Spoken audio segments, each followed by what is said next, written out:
You feel it most when they become distant, when they reply less, when their tone changes, when the warmth drops. Instead of caring less, you care more. You check your phone more often. You think about what changed.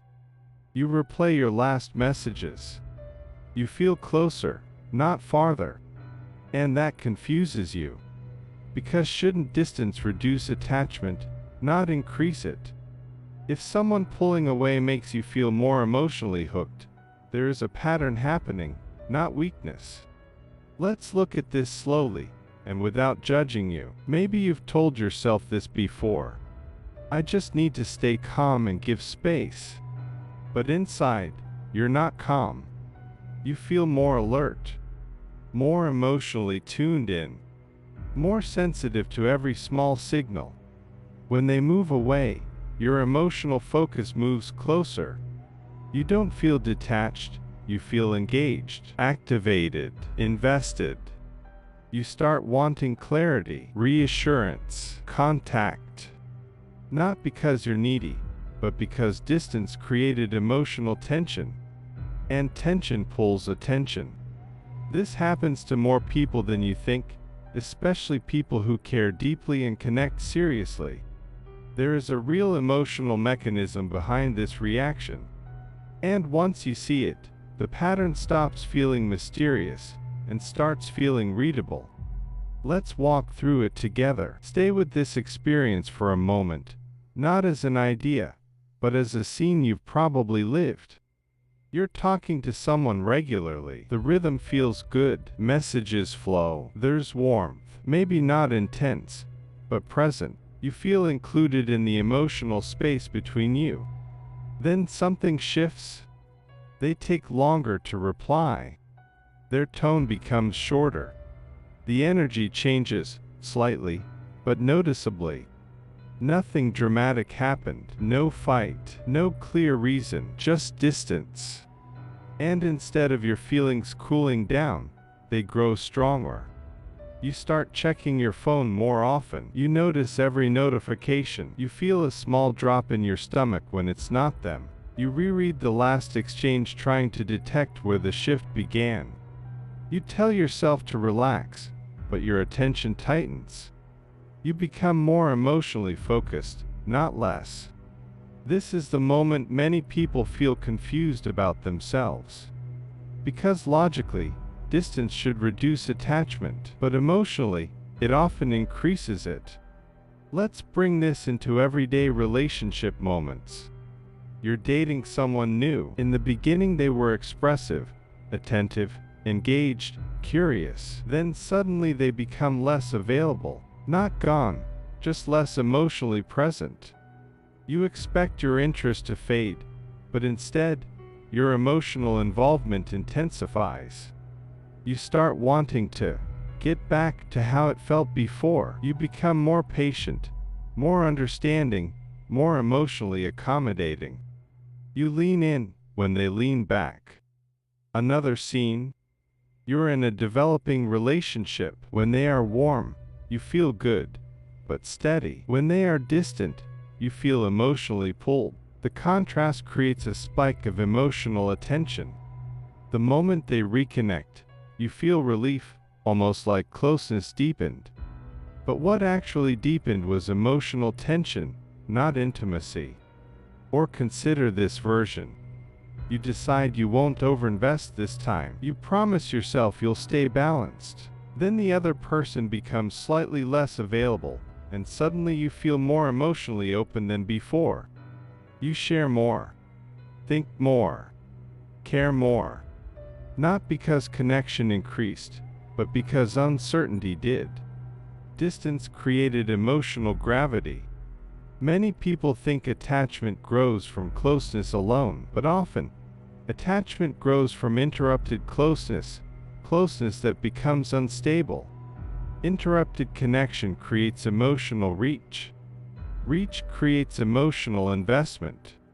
And investment feels like deepening bond, even when mutual presence is decreasing. Let's slow this down further.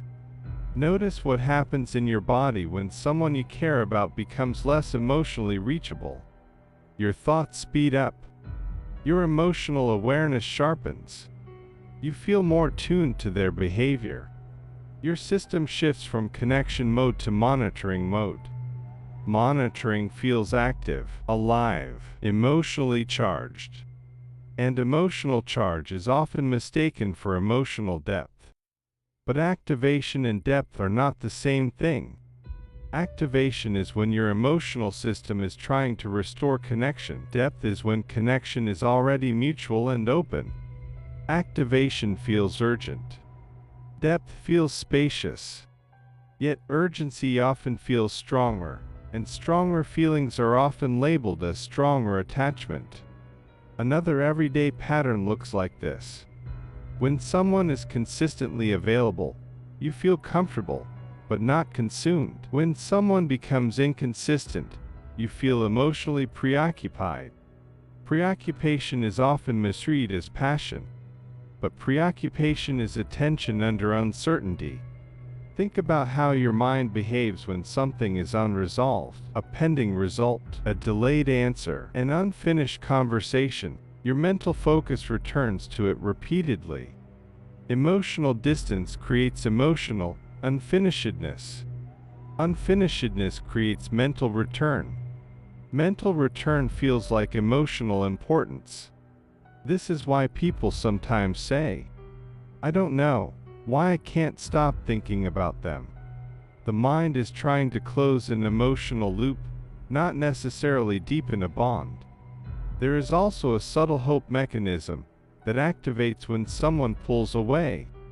You begin to imagine that reconnection will feel especially meaningful, that when they come back emotionally, it will feel closer than before. Distance becomes emotional setup for imagined closeness. But imagined closeness is not actual closeness, it is anticipated relief. And relief can feel powerful enough to be confused with love. Let's normalize something here. If you feel more attached when someone pulls away, you are not irrational, you are not dramatic, you are not too much. You are responding to a very human emotional mechanism, one that many sensitive, perceptive, relationship-oriented people experience. Especially people who bond seriously, not casually. People who connect with depth often react strongly to relational shifts, not because they are weak, but because they are emotionally engaged. Your reaction is not proof of defect. It is proof of emotional investment. But investment without mutual stability creates strain. And strain can masquerade as intensified attachment. Here's another scene that many people recognize but rarely name. When someone is consistently warm, you feel safe, but measured. When they become distant and then briefly warm again, the warmth feels amplified. Not because it is bigger, but because it is contrasted. Contrast increases emotional perception. Like stepping into warmth after cold, it feels stronger than steady warmth would. So intermittent emotional availability creates amplified emotional response. Amplified response feels like increased attachment. But the amplifier is contrast, not closeness. If this pattern feels familiar, don't rush to judge it, just recognize it. Recognition is the first shift. We're going to name what's happening under the surface, not to criticize your feelings, but to understand their structure in the next part. Now let's begin to name what is happening, not as a label, but as a mechanism. When someone pulls away and your attachment increases, your emotional system is not malfunctioning, it is reacting to perceived connection threat. Attachment systems are built around one core purpose: maintaining emotional bond. When the bond feels secure, the system relaxes. When the bond feels threatened, the system activates. Activation is not weakness. Activation is a proximity response. Think about how your body reacts when you almost drop something fragile. Your muscles move faster. Your attention sharpens, your grip tightens, not because you want control, but because you want to prevent loss. Emotional attachment works in a similar way. When emotional closeness feels unstable, your attachment system increases emotional reach. Reach is experienced subjectively as thinking more about the person, wanting more contact, feeling more emotionally invested, seeking reassurance, replaying interactions.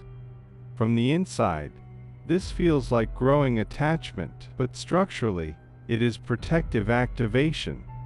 Your system is trying to restore emotional equilibrium. Let's translate this into everyday relational language. When someone is emotionally present, your system says, "Connection is here, I can rest." When someone becomes emotionally distant, your system says, "Connection is uncertain, increase effort." Effort can look like more emotional openness, more patience, more accommodation, more interpretive thinking, more emotional tolerance. This increase in emotional output often gets misinterpreted as deeper love. But love did not necessarily grow, effort did. And effort feels intense. Intensity often gets mistaken for depth. There is another layer here, uncertainty amplification. Human attention increases around uncertain outcomes. This is not just emotional, it is cognitive and neurological. Uncertainty creates focus loops in the brain. You return mentally to what is unresolved. That's why unanswered messages linger in your mind longer than answered ones. Why unclear signals hold more attention than clear ones. Uncertainty keeps emotional circuits open. Open circuits keep emotional energy flowing. So when someone pulls away, emotional uncertainty rises, and uncertainty feeds mental and emotional attention. Tension feeds perceived attachment. This creates the illusion, "I feel more attached now." But what actually increased was unresolved emotional tension. Now let's talk about intermittent reinforcement, one of the most powerful bonding accelerators in human psychology. Intermittent reinforcement means reward appears unpredictably. Not always, not steadily, not reliably, but sometimes. Behavioral research shows that unpredictable reward creates stronger behavioral persistence than steady reward. Slot machines work on this principle, not constant wins, occasional wins. Emotionally unavailable patterns often operate the same way. Warmth appears, then disappears. Closeness appears, then retracts. Emotional access appears, then closes. Each return of warmth feels especially meaningful, because it was uncertain. The emotional brain interprets return after distance as high-value connection, even if the baseline connection is weak. The reward spike increases emotional bonding, not because the connection is strong, but because the return was uncertain. This creates emotional chasing behavior. Not chasing in a dramatic sense, but in an internal sense. You feel more motivated to maintain the connection because access feels variable. Variable access increases emotional investment. Now consider how this interacts with emotional imagination.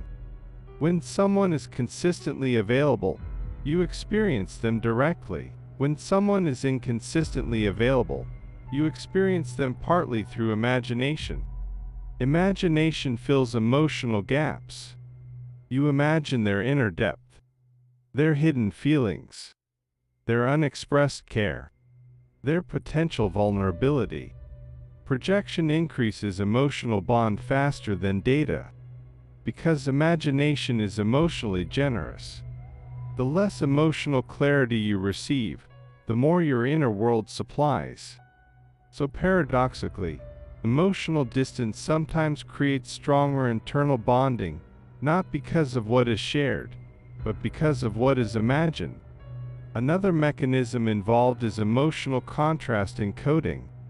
Contrast intensifies perception. Warmth after distance feels warmer than steady warmth. Attention after silence feels more meaningful than steady attention. Your nervous system registers contrast as importance. This is why reunion moments after emotional distance feel powerful, even when the overall relationship is unstable. The intensity belongs to the contrast, not necessarily to the connection. Let's introduce another concept: attachment protest. Attachment protest is the emotional reaction that occurs when a valued emotional figure becomes less available. It is not anger first, it is increased proximity seeking. In adults, protest can look like increased texting, increased emotional openness, increased reassurance seeking, increased mental focus, increased emotional tolerance. Again, this feels like growing attachment, but structurally, it is a reaction attempt. Your emotional system is trying to reduce relational distance.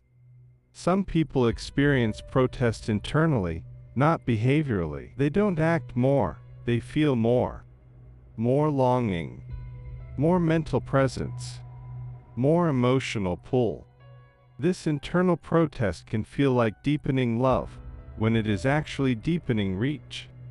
There is also identity involvement here. When someone pulls away, your sense of relational position becomes unstable. Humans are sensitive to relational role loss, the feeling that your emotional place with someone is changing. Role instability increases emotional attention. You think, where do I stand now? What changed? Did I do something? Position uncertainty increases emotional engagement, not because attachment deepened, but because status became unclear. Now let's address something important. Not all increased attachment under distance is unhealthy, but it becomes unhealthy when the pattern repeats with chronically unavailable partners. Occasional distance in healthy relationships produces reaction, not chronic activation. Pattern-based attraction produces repeated activation, without stable resolution. The difference is outcome stability. Healthy distance reaction safety. Pattern distance activation partial relief renewed uncertainty. Your system bonds to the cycle, not the person. That realization can be uncomfortable, but it is clarifying. Because once you see that the cycle, not the individual, is producing the emotional spike, your attention shifts from person to pattern. And patterns can be interrupted. Not through force, through awareness and pacing. In the next part, we will go deeper into why some nervous systems are more sensitive to distance signals than others, and how early emotional environments shape distance sensitivity. Because attachment intensity under distance is not random, it is learned responsiveness. Now let's go deeper into why this reaction is stronger in some people than in others. Because not everyone feels more attached when someone pulls away. Some people detach quickly. Some people lose interest. Some people step back emotionally. Others lean in. The difference is not personality alone. It is attachment conditioning, how your emotional system learned to respond to distance early in life. Your nervous system learned what emotional distance means long before you learned relationship language.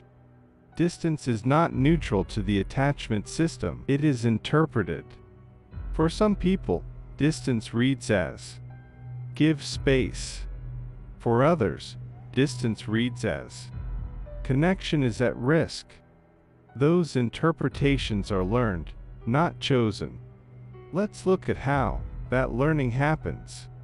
Imagine a child whose important emotional figure, a parent, caregiver, or central adult, was loving but inconsistently emotionally available. Not cruel, not absent, but emotionally variable. Sometimes present, sometimes distracted, sometimes overwhelmed, sometimes unreachable. The child does not label this inconsistency, the child adapts to it. Adaptation might look like becoming emotionally attentive, tracking mood, watching tone, approaching carefully, trying harder when distance appears. Connection becomes something to maintain, not something assumed. Distance becomes a signal to increase effort.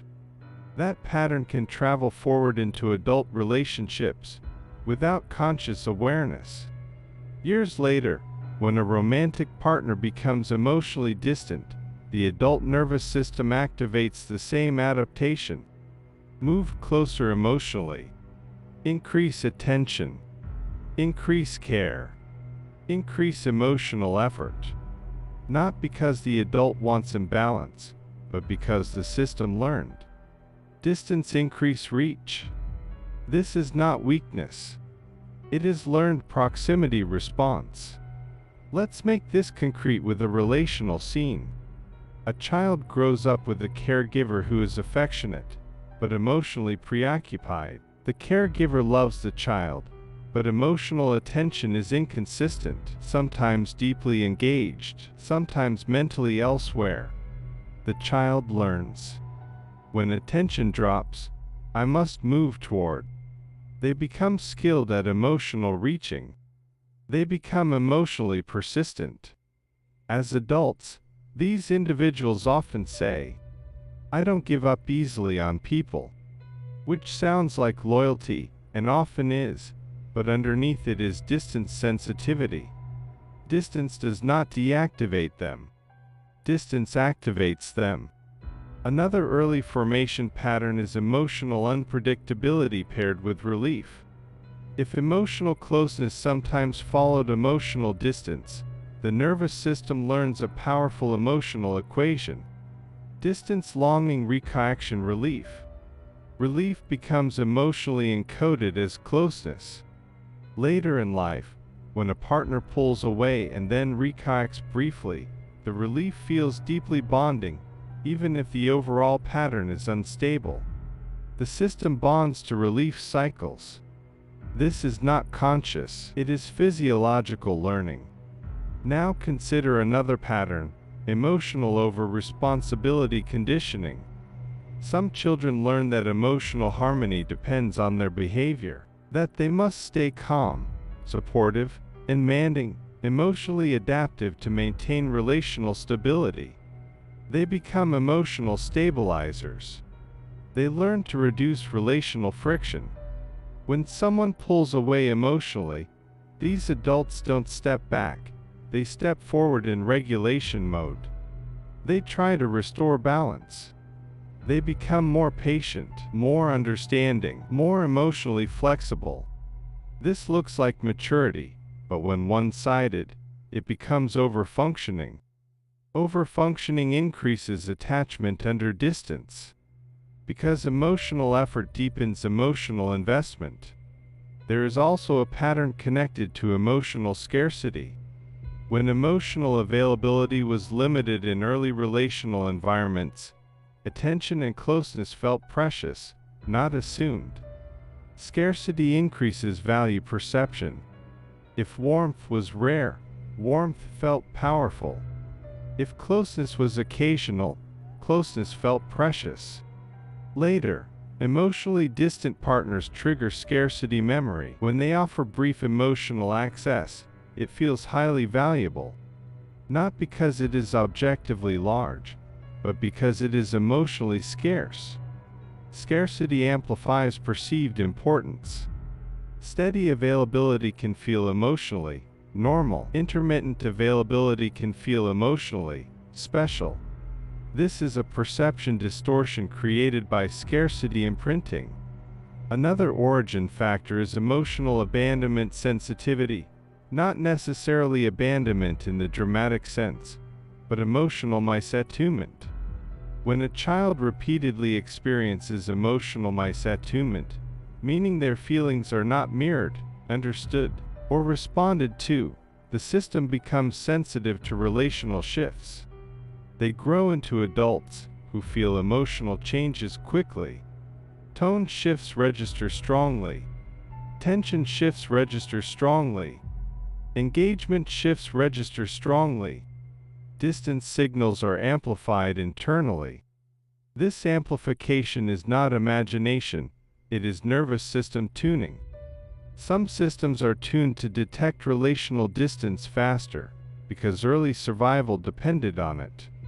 This creates what we can call distance alertness. Distance alertness leads to faster emotional activation when connection changes.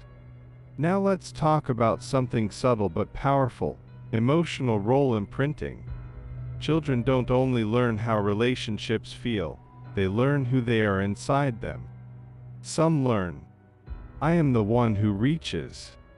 I am the one who waits. I am the one who understands. I am the one who holds connection. These roles become emotionally familiar identities. Later, when someone pulls away, stepping back would break role identity. Leaning in preserves it. So attachment increases, not only because of connection, but because of identity continuity. You remain yourself by continuing to reach. This is why some people say, if I stop trying, it doesn't feel like me. Role identity can anchor relational behavior, even when it produces pain. Another deep mechanism is unfinished emotional resolution. The emotional system is drawn toward familiar unresolved dynamics, not to repeat suffering, but to attempt mastery. If early emotional bonds involve distance you could not close, adult attraction may lean toward similar emotional figures, and consciously hoping, this time I will reach them. This time I will be received. This time connection will hold. This is not self-sabotage. It is emotional completion drive. But when the partner has the same limitation as the original figure, distance remains unresolved again. The system tries again and again. Repetition is not stupidity. It is unresolved learning attempting resolution. Now let's normalize something very clearly. If you feel more attached when someone pulls away, it does not mean you love pain. It means your system is organized around connection preservation under distance. Connection preservation is adaptive when mutual. It becomes costly when one-sided. Awareness does not erase this pattern instantly, but awareness changes how early you recognize it. And early recognition changes outcome probability. In the next part, we will move into real-time interruption, how to recognize activation while it is happening, and how to change your pacing without suppressing your feelings. Because the goal is not to feel less. The goal is to attach with clarity. Now we move from understanding to recognition, and from recognition to interruption. Not suppression. Not emotional shutdown. Interruption. Because the goal is not to feel less, it is to respond with awareness instead of reflex. Most people only recognize this pattern after the emotional spiral is already strong. After the checking, the overthinking, the emotional leaning in has already intensified. But the shift becomes possible when you learn to detect the activation early, in the first signals.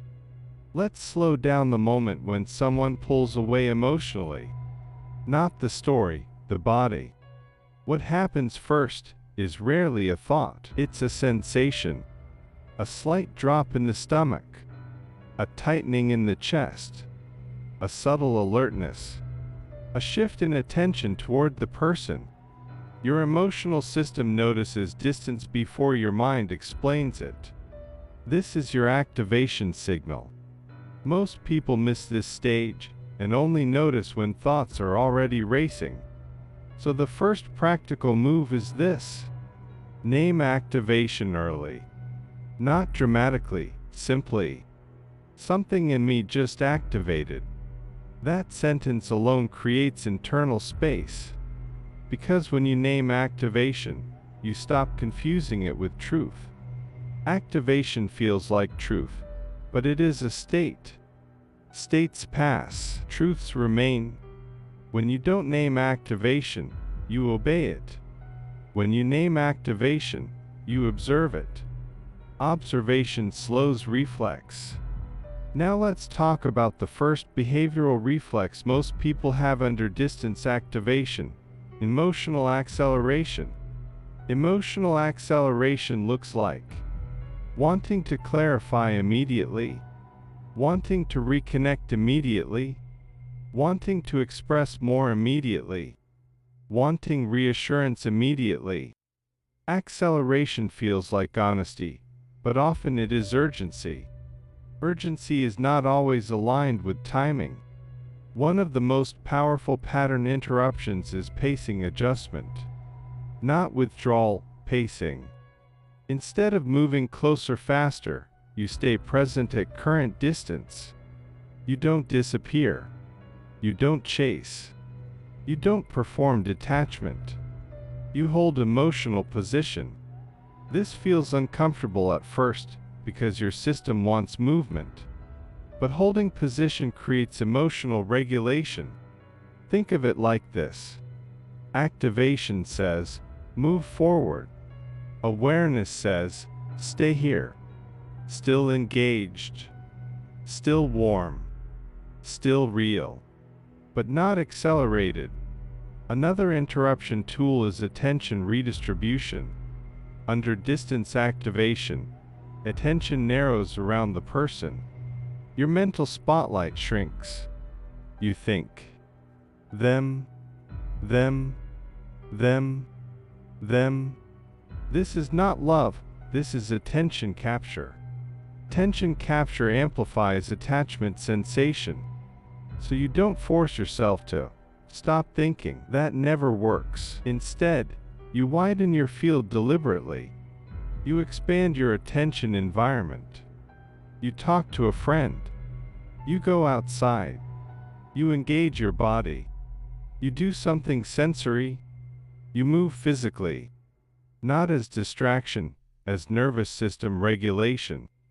Attachment activation is a physiological state, not only a cognitive one. Regulation must include the body. Movement breaks mental fixation loops. Another key interruption is message pacing. When someone pulls away, many people increase message frequency, even subtly. Longer texts. More emotional content. More clarity attempts. This is understandable, but it increases emotional exposure under uncertainty. Exposure increases emotional risk. Pattern interruption means matching emotional expression to relational stability, not to emotional activation. You don't silence yourself, you calibrate timing. Ask, is this expression coming from connection or activation? Connection speaks steadily. Activation speaks urgently. Steady builds intimacy. Urgent seeks relief. Relief-seeking messages often create vulnerability imbalance. Balance supports clarity. Let's talk about emotional imagination, because this is where many people deepen attachment under distance. When emotional access decreases, imagination increases. You imagine what they feel, what they mean, what they hide, what they might say later. Imagination is not bad, but under activation, imagination becomes projection. Projection fills data gaps with emotionally generous assumptions. Pattern interruption requires data grounding. You gently return to observable behavior. Not coldly, calmly. What is actually happening, not what I'm imagining. Behavior is data. Tone is data. Frequency is data. Fantasy is interpretation. Data stabilizes emotion. Interpretation amplifies emotion. Another powerful interruption is contrast awareness. Remember earlier, contrast amplifies emotional response. Warmth after distance feels powerful. Pattern interruption asks, is this warmth consistent or contrast-driven? Consistency builds trust. Contrast builds spikes. Spikes feel intense, but intensity is not reliability. Reliability predicts emotional safety better than intensity. Let's introduce emotional self-anchoring, one of the most stabilizing practices. When someone pulls away, many people emotionally relocate their center into the relationship space. Their emotional balance depends on the other person's responsiveness. Self-anchoring brings the emotional center back inside, not as isolation, as grounding. You ask, what do I feel, separate from their behavior? What do I need, independent of their reply? What is stable in me right now? This returns emotional gravity inward. Attachment does not disappear, but dependence decreases. Another interruption layer is pattern naming, in real time. Quietly say to yourself, this is the pull-away attachment activation pattern. Naming pattern reduces personalization. Instead of, this is happening because I'm not enough, it becomes, this is the pattern activating. Pattern naming reduces shame. Reduced shame reduces urgency. Reduced urgency improves choices. Let's address a fear people often have here. If I don't lean in when they pull away, won't the connection die? Healthy connection does not require emotional chasing to survive. Mutual connection self-corrects. One-sided chasing sustains imbalance, not intimacy. Pattern interruption reveals relational truth faster. Truth is kinder long-term than emotional illusion. Another practical tool is emotional delay. Not repression, delay. When you feel the urge to send the emotional message, wait one regulation cycle. Walk. Breathe. Write. But don't send. Return later. Delay is not avoidance, it is emotional timing. Timing transforms communication impact. Let's normalize something important again. Interrupting this pattern feels unnatural at first, because the old pattern is familiar, not because it is right. Familiar feels safe, even when costly. New pacing feels strange, even when healthy. Strange is not wrong. Strange is new. The goal is not to become emotionally distant. The goal is to become emotionally paced. Paced attachment is not weaker, it is clearer. And clarity protects your emotional energy without hardening your heart. In the final part, we'll bring this together, not as technique, but as emotional permission. Permission to want connection without chasing distance. Let's bring this together gently. If you feel more attached when someone pulls away, it does not mean you're broken, desperate, or emotionally weak. It means your attachment system is organized around preserving connection under threat. That is not a flaw. It is a design, one that once helped you stay emotionally bonded in uncertain environments. Your system learned, when connection feels unstable, move closer inside. That response made sense somewhere in your history. It was adaptive in its original context. The problem is not the response itself, it is where the response is now being applied. Patterns are not enemies. They are outdated solutions still running. You don't defeat them. You update them. And updating begins with recognition without shame. Shame freezes patterns in place. Understanding loosens them. Notice how different it feels to say, I'm too needy, when people pull away, versus, my attachment system activates under distance. One is self-judgment. The other is self-understanding. Self-understanding creates choice. Choice creates change. Let's also normalize something else that is rarely said clearly. Feeling pulled towards someone who is pulling away does not prove they are your person. It proves your system is activated. Activation is not destiny. Activation is a signal, not a verdict. Many people build entire relationship decisions on activation intensity. They assume, if I feel this strongly, it must be real. But strength of feeling measures nervous system arousal, not relational health.